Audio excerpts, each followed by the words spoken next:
Okay, so basically just an introduction run. Who are you? Where are you from? What's your work experience? KTC. Very general question, but just go ahead and introduce yourself to the audience. Let them get to know you. My name is Brett Gaar, and I live in Magnolia Springs, and I'm running for County Commission District 4. Can you hear me okay? Okay. And first of all, I want to thank Terry and the Waters family for having this, and this is a beautiful barn. It's not like any barns I have, I can tell you that. But my family's here, and my grandson is right here, and he's got a lot to do with why I want to be on the county commission, because I want to try to work to leave Baldwin County better for that generation. That's the reason I'm running. I've got three primary things that I'm focused on, and that's the growth and managing it correctly, infrastructure, and natural resource protection. That's the three things. I attended a emergency planning meeting last week, and what it was very clear to me was there's lots of things that are going really good in this county, and we got a lot of great people working for the county. And county commissioner needs to know as much as anything as to when they need to stay out of the way. And that meeting made it very clear to me. So that's it. I mean, my primary focus is infrastructure, natural resources, and growth. Trying to do that in a smart way. Thank you, Brett. Awesome. All right, Tater Harris. Good evening. Thank y'all for coming out. Terry, thank y'all for hosting us. Kyle, thank you for moderating. I appreciate y'all putting this on. I'm glad to see the Central Baldwin Community Outreach. We need more younger people, which is one of the reasons I decided to enter this race. We're at a crossroads here in Baldwin County. A little bit about my background. I'm originally from Saraland, Alabama. I've lived in Baldwin County the last 15 years. I live in Orange Beach, Alabama now. Me and my wife, she's here with me. We live in Terry Cove. We have a small rental business. We employ about 10 to 12 people. We rent golf carts, Jeeps, beach equipment. We've got some parking lots. We've got some storage units. So those are kind of things we do down there. We started our business about 7 years ago, and it's become successful. Big thanks to my wife. She's the biggest reason it's successful is, she cracks the whip around the shop. I don't. So, but a little about my background. So, 18 years old, I got out of high school. I went to work on a shutdown at a paper mill. Worked in the electrical trade. I traveled all over the country. I progressed through project and construction management, industrial sites. So we've led, people. I've had 1,000 people under my purview on construction sites before, 2,000 on a shutdown or more. I've led project controls, financials, hundreds of millions of dollars of budgets. So we worked on some extremely large projects, Sasol project in Lake Charles, Louisiana. That was about a $15 billion project that I worked on. We had a big scope. The company I worked for, Emerson at the time, which is an automation and controls company, we had about $300 million scope. And so we had about 50 engineers. I had many of them working for me. And throughout a lot of the units. So my background kind of progressed through that. And then we started our business 7 years ago. It's been pride and joy to be here and work here and get to work with my wife and learn how to work with my wife. And she's teaching me how to learn how to work with her, so I'll say that. So been a struggle, but sometimes for her to put up with me, and I enjoy it. But it's been good to be home, work together, and learn and build a team and build a culture around our office.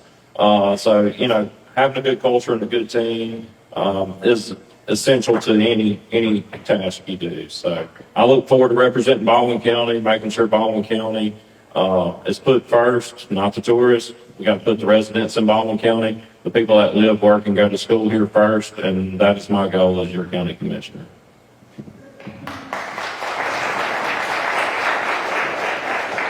Thank you, Tater. All right, first start well, on the questions. Appreciate the introduction. So both of you come from different professional backgrounds. How has your career shaped the way that you would lead if elected to Baldwin County Commission? We can either keep going in order or, Doesn't matter to me. yeah, the first one is basically the one that. So how did my career shape the way I would approach being on the county commission? Yes, sir. Okay. All right. Number one, I spent 30 years working for Volpert Engineering, which is one of the largest engineering companies in the Southeast. And I ran up environmental operations for that company. And as that manager, I spent most of that 30 years being a consultant to the county commission. I've worked with every county commissioner since 1994. So I understand what county commissioners do. I also am on the County Environmental Advisory Committee, and I've been on the Board of Adjustments for the county. I've worked very closely with the county. I volunteered for the county for the last 30 years. Between the Board of Adjustments and the Environmental Advisory Committee, I spent a lot of time working with its staff, with its commissioners, and particularly with the environmental and the engineering staff. So I understand that process, and I feel like I could step into that role and go in without a whole lot of learning. I mean, obviously there's a lot I don't know, and last week was a very good example of that at the emergency management meeting. So I know there's a lot I don't know, but there's a lot I do know about the county because I've dealt with it for 30 years. And so to answer your question, how would I approach it? I would focus on those three things I mentioned earlier. I would try to stay out of the way of everybody that's obviously doing a very good job, and just only do what I can to help. Otherwise, stay out of the way and focus on growth, infrastructure, and natural resources. That would be my approach. Awesome. All right. Thank you, Brett. Okay, Tater, saying, do you need me to read it back or? Yeah, go ahead. Go ahead. All right. So both of you come from different professions. I'm trying to find the sweet spot. The same as y'all. Are y'all here? It's okay. Need a better sound guy. So both of you come from different professional backgrounds. How has your career shaped the way that you would lead, if elected, into Baldwin County Commission? My career has been shaped by listening, planning ahead, and solving problems. Listening to people that work with me. I don't believe people work for me. I believe people work with me. I've worked with tons of people, everybody from laborers to engineers to executives to government officials. On large projects, we're planning years down the road. You're planning for maintenance. You're planning for 20 years into the future. Some of the engineering firms that I've worked for, Volpert's got 1,700 people. When I worked for Emerson, I had 85,000 people that work in our company. So I've worked for very large companies. I worked for Chicago Bridge and Iron Engineering. I spent a year in Peru building an LNG plant. So I've learned logistics. I've learned procurement. I've learned scheduling. I've learned budgeting. Those are a lot of the things. I've learned safety. I've taken over 100 hours of OSHA training, and I don't know how many CPR and first aid classes I've taken throughout my career. There's a lot of things I've done with the large projects. We've done everything from workforce housing to staffing a job when you're trying to bring 800 people on, 900 people on. You're dealing with staffing companies, vendors. You're dealing with third parties. Reading contracts. I've spent a ton of time reading contracts. The devil's in the details. So if you're putting in new regulations, new ordinances, anything you've got new coming along, the devil's in the details. And I'm a detailed reader, and that's where I've excelled. And so we leadership-wise, we've been able to fix design. I fixed a lot of design. I was in startup and commissioning. So we were the guys that come in, engineers design it, the contractors put it in. We were the people that fixed what the engineers screwed up the first time. So that's what I spent my career doing, and nothing's ever engineered perfect, and nothing's ever constructed perfect. So there's always mistakes, but you got to get through those and fix them and work together as a team to overcome them. And that's what I spent my career doing in private business, solving problems, and that's what I'll bring to Baldwin County. Thank you, Tater. All right, Mr. Brett, Baldwin County is one of the fastest growing counties in Alabama. What is one example of growth that you believe was handled well in Baldwin County? One within, so I was hoping to ask this also, one within maybe your district, and then one actually in the district line, I guess, or county line. Can he go first? Something that Baldwin County has done well with all the growth in District 4, and then an example outside. Okay, outside, I'm starting with that one because I got a perfect example. The first thing that they did several years ago that I'm very familiar with is did some drainage studies for all the watersheds in south of, let's say, I-10, close to south of I-10, to have a idea of how to manage the infrastructure for drainage. And so I think that was very good, and I'm glad they did it. I want to continue working on that. I want to get some retention ponds, retentional. Then, excuse me. Just as nervous as you are, you're good. Retention ponds built in a couple of locations to try to implement what was done. So I'm glad they did the planning, but we need to do the implementation. So that's one example. Now in District 4, there's a lot of infrastructure being built right now. I think it's behind schedule. It should have been done before, but they are in the process of trying to catch up, and that's not just the county. That's more cities than it is counties. But that's something that they're putting a lot of focus on the infrastructure to try to get where it needs to be, but it's still got a long way to go. So that's two examples I can give. Thank you, Brett. Appreciate it. You want me to read it back to you? Yeah, go ahead, Kyle. So Baldwin County is one of the fastest growing counties in Alabama. What's one example of growth that you believe was handled well in Baldwin County and another that was not? One of the best things we've done is build the Beach Express. And get rid of the toll road. That was great. We're able to move a lot more traffic, and we need to look at more ways to move traffic. I think we've done a good job going north and south. I don't think we've done a good job going east and west. I think we need to look at some more eastern western corridors, or widen up, or putting turning lanes further back so we can improve traffic flow there. We got some issues around schools, and those are more permitted by the state, and so the county's kind of out of it, but we've got to figure out a way when we're putting in new schools to reduce traffic flow there because it's heavy congested. And now as far as District 4 goes, some of the good projects that they've done, obviously the state buying the toll bridge out and getting rid of the toll plaza was wonderful. It saved a lot of families a lot of money, increased traffic flow. They're currently putting a bypass in behind Pep Boys on Canal Road. That's going through permitting stages right now. That'll be a good project that gets all that cluster around docks and Cactus Cantina. It's very dangerous turning out of there. You got the new boat launch that they put in. We had superior crowd on the boat launches in Orange Beach at Cotton Bayou, and they put the new one on the Intercoastal Canal. And that's been, it's big. The county spent, I think, $12 or $20 million building that boat launch, and that's been well received. And a lot of citizens, a lot of people come to visit to use it.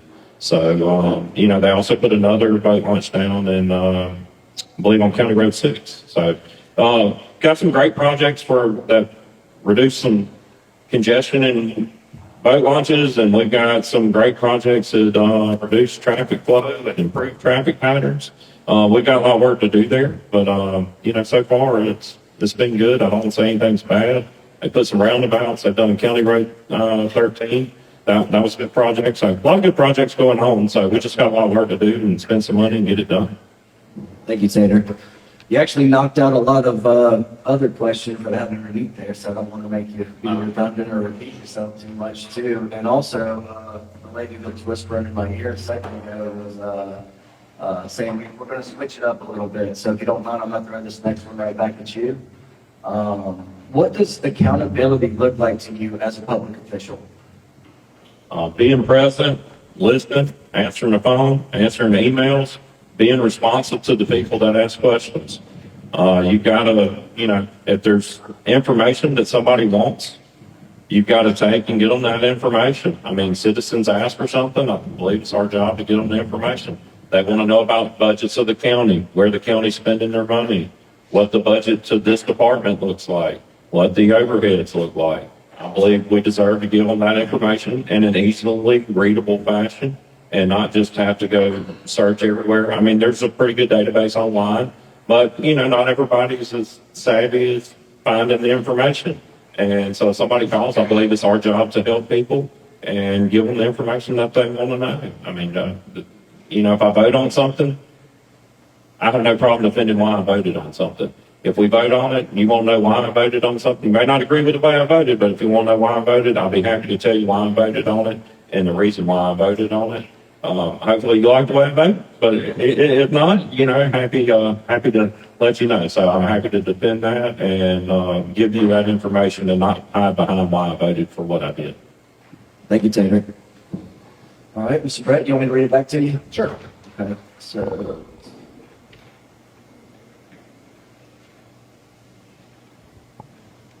what does accountability look like to you as a public official? Being there for the public. That's the most important thing you can do as a county commissioner. Attend meetings. When somebody's got a concern about a road, they want to talk to the commissioner, but they don't want to talk to somebody in some media store somewhere. They want to talk to you, so you need to go out and meet with them. And now that doesn't mean you can't take an engineer or whoever with you, but your job as a county commissioner, to me, is to be the spokesperson for the county to the public. And that means treating people the way you want to be treated. I've said that many times, and I truly believe that. I mean, I always try to treat people the way I want to be treated. And I think when somebody calls you, you call them back. Even if you can't give them an answer, you tell them why you can't give them an answer and tell them what you're going to do to get them an answer. That's accountability. Always be willing to answer the phone and try to get them the answer as soon as you can. That means it's going to be the answer they want to hear, but your job is to get them an answer. That's it. Thank you, Brett. Appreciate it. All right, so I'm going to transition into a couple of topics that I have here right now. What do you see, Tater, what do you see as the biggest challenge facing Baldwin County over the next 4 years, which if elected, that would be your turn? The biggest challenge we face is we're scheduled to double in size over the next 25 years. And we have to plan for the future and not be as reactive and get out and create a master plan and get far out ahead. And then we've got to take and put some money behind our infrastructure improvement, get some more. We've got some 30Q projects, which we work with the cities on. So the county pays half and the cities pays half. And that's been a great success. I think we need to do more of that and work together with our municipalities and come together so we can get more done here in Baldwin County, because when we work together, we're better. And so I believe that will be our key, is to work with the cities to improve infrastructure, work with the state, and take some money, whether that's through bonding or whatever, and improve some of our infrastructure projects. We got some big needs here. We got a ton of people. We're scheduled to double in size. So we got to get behind those projects, those people, and whether that's through grants, et cetera, to get these funds to push forward. So Thank you, Tater.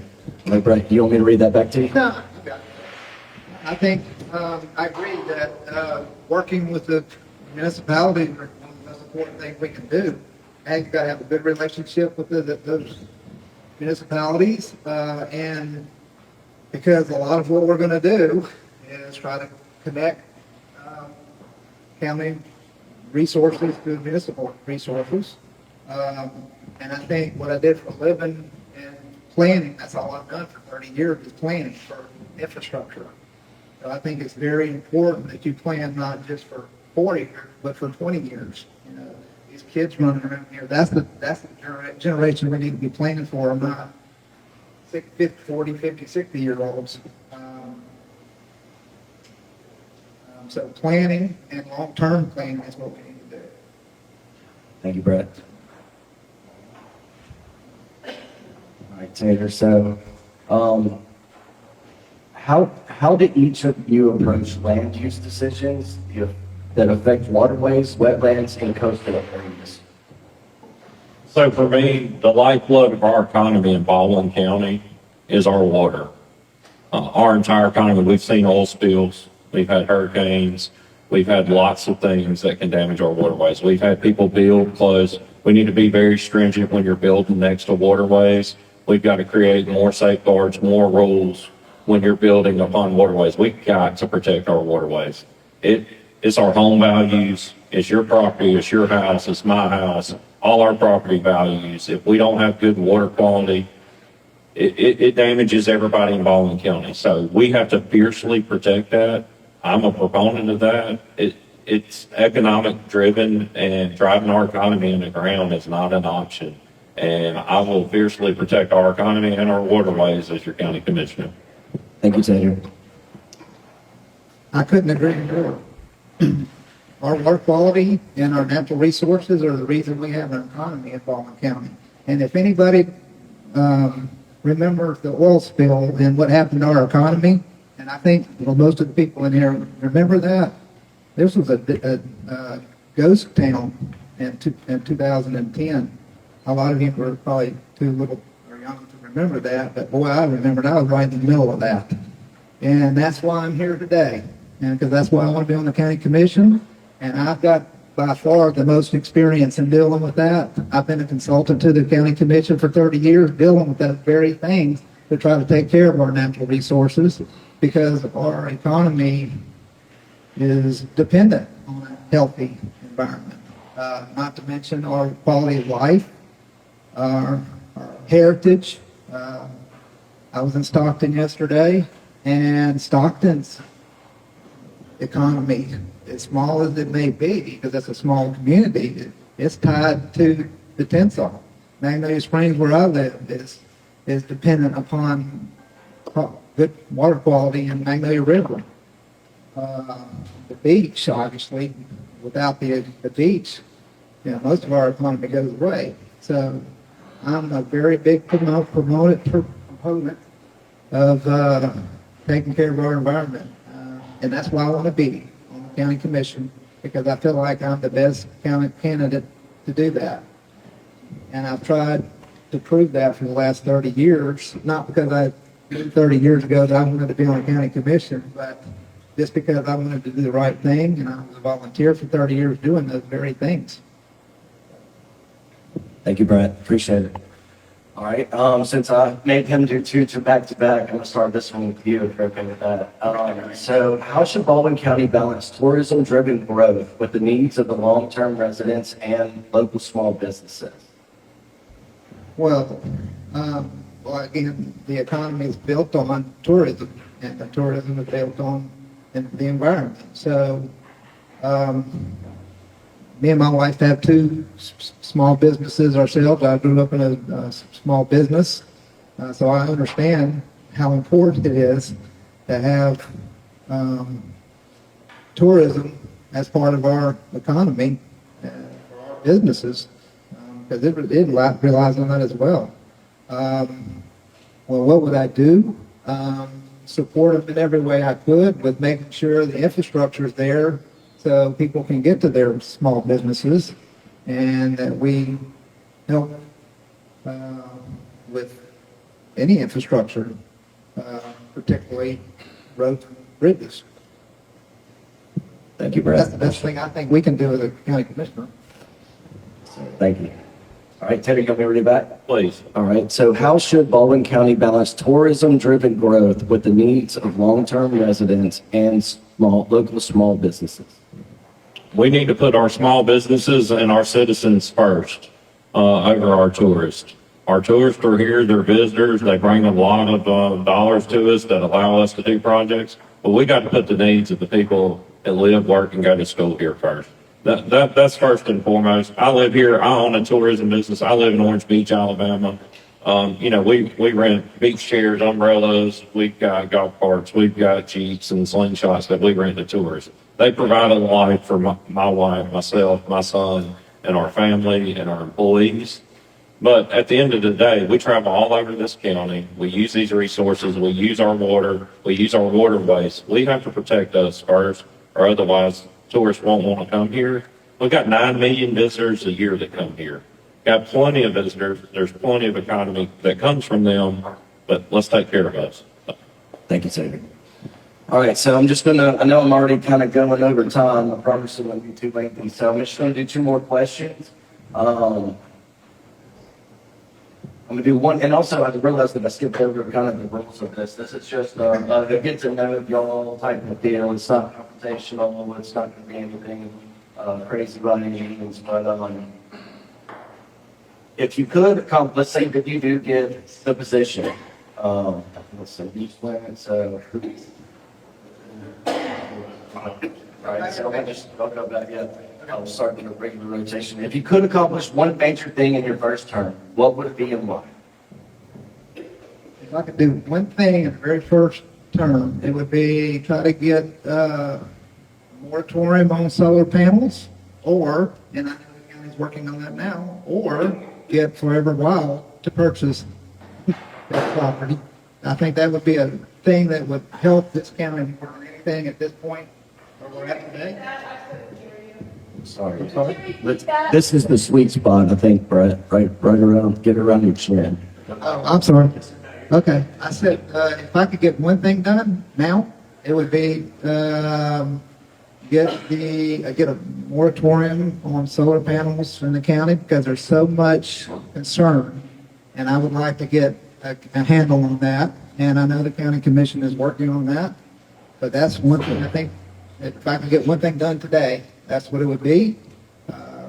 And the property in particularly in Stockton, I would love to see, if the solar panels go away, then there's going to be somebody else.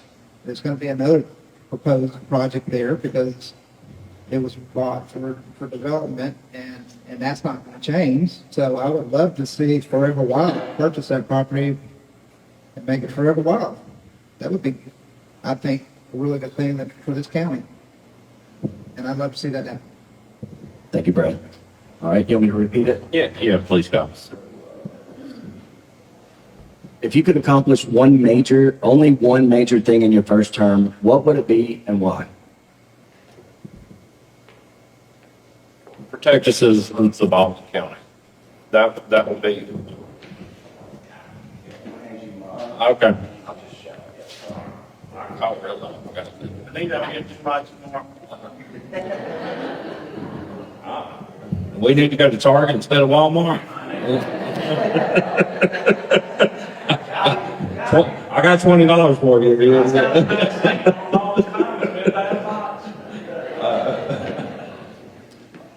Well, to answer Kyle's question, protect the citizens of Baldwin County. Whereas through a moratorium on solar farms, we've got to stop damage to our economy, our waterways. We got to protect us.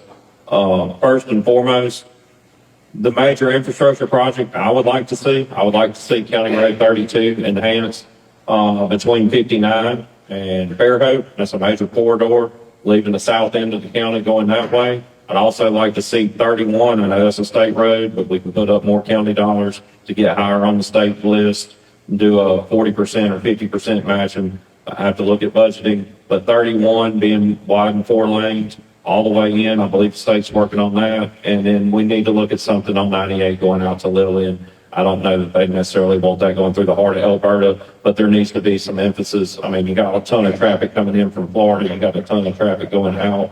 whether that's from the beaches or Foley, et cetera. So we've got some major key components there that are some big infrastructure projects, and I want to see us tackle some of those and get those. I don't know that they'll be done in 4 years, but at least get started and get shovels in the ground and get working on them. Thank you.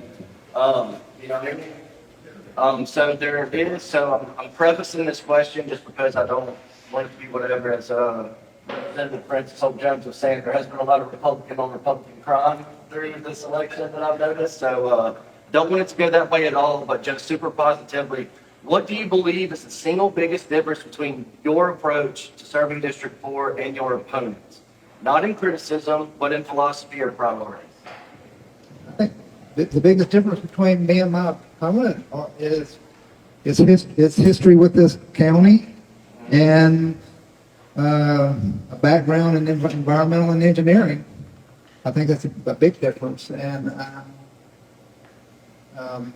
there's nothing against him. He's a good person as far as I know, but there's a big difference in our background as far as the knowledge of this county and the infrastructure and how to adjust those concerns and what we're dealing with and planning for all the growth that's coming. So I think that's the biggest difference between us. Thank you, Brett. All right, you want me to read it back? Please. All right, so what do you believe that is the single biggest difference between your approach to serving District 4 and your opponents? Not in criticism, but in philosophy or priorities. I think the biggest difference, one, is I'm 20 years younger. I've got energy, I've got time. I'm happy to work hard. And one of the other differences in approach is I've led larger teams. I've led larger budgets. I've led more people, and I'm happy to do that again and happy to put in the time and effort. One of the biggest differences, I've been in the race 18 months. I started this in January, and I didn't wait on somebody to retire to jump in the race. I entered the race when your current county commissioner was there and decided to enter the race and run for this office and not wait on somebody to exit office. So that is one of the biggest differences. Can I respond to that? Sir? Can I respond to that? Yeah, but, Number one, Skip was still in the race when I got in. okay. He retired a few days after. He decided to not run after. He's still working, by the way. He has not retired. He's a good man, and he's done a lot of good things for the county. Regarding age, that means I got 20 years more knowledge.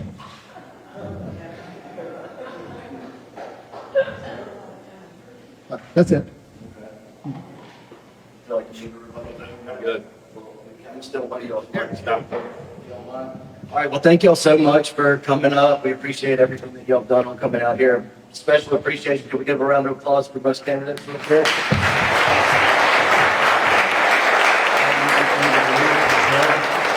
So also, one of the things that we're thinking about doing, so like we talked about earlier, we're Central, what is that?